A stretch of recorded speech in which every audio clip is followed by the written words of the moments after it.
So much music on the world, so I'm reviewing a new album every single day, and today is going to be The Awesome Power of a Fully Operated Mothership by George Clinton. If you don't know who he is one of the four founders of funk music and really started the uprise in that genre when it was first being created.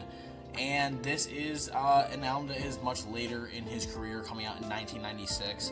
Personally, I think this is a nice revitalization of not only the genre, but for his career. I think personally, after the first 2 or 3 albums, I think he had a little bit of a slump, and I think he not necessarily ran out of creativity, but maybe just ran out of uniqueness in his music. And personally, I think that there's just a couple records right in the middle of his discography where I think things can get a little stagnant, a little repetitive, and overly just not super interesting. Not to say he's a bad artist, of course, but what he does on here to me feels fresh, it felt new, and just really exciting to hear. The collaborations on here I think really help him as well, especially someone like Charlie Wilson or Bootsy Collins.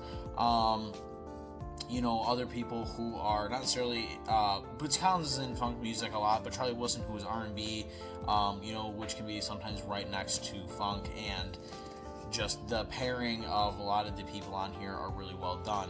It's only a 13-track album, but it is over an hour long, and I think it's deserving. The songs that are drawn out, you want to be drawn out. They are smooth, they have great licks on them. The bass on here is super bubbly and bouncy and just drives the whole album forward. I think that George is just at his most creative on here than he has been in a long time.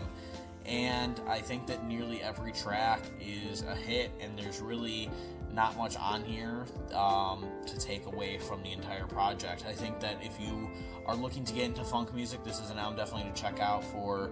Obviously, it's not like a four-founding album, but it's an underrated one that I think that needs to get more praise and, is deserving from such a great founding artist of the genre. I would rate my personal enjoyment at about an 80%. If you have an album that you think I should review in the future, let me know. Otherwise, I will see you in the next one.